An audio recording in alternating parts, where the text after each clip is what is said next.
Kumakain ka ba ng sardinas? Ako hindi. Pero tuwang-tuwa ako nung napanood ko yung video ni Tito Mars. Ang ginawa ko, pumunta ako ng Louis Vuitton para bumili ng sardinas. Halika, kainin natin. Nakabahan po ako, grabe. Aminin ko po, I am a lady of the people. Lahat naman kinakain ko. Kumakain pa ako ng isaw, kumakain pa ako ng kwek-kwek, kumakain pa ako ng Jollibee Chicken Joy. Pero pagdating po sa sardinas, aaminin ko po talaga, this is one of the most challenging things in my life. Halika, buksan po natin. Oo po, na pagkain po ng mahirap yung sardinas kasi yung mura na po yung bili ko dito.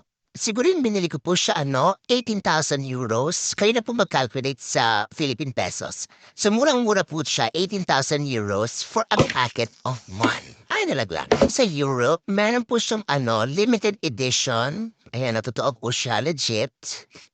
Limited edition po yung sardines. Ang ganda ng packaging, di ba? Buksan na natin. Oh my God. Grabe, kinakabahan po ako. Ano kaya yung amoy ng sardinas? Ang itsura ng Louis Vuitton sardines. Yung amoy po niya, parang napaka-specific po talaga siya. Hindi po siya amoy maasim.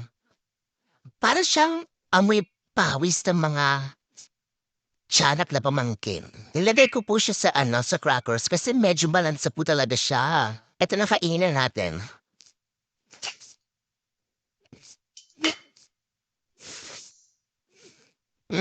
Yummy. Hoy, huwag kayong makasay ng pagkain ha. Food waste is bad.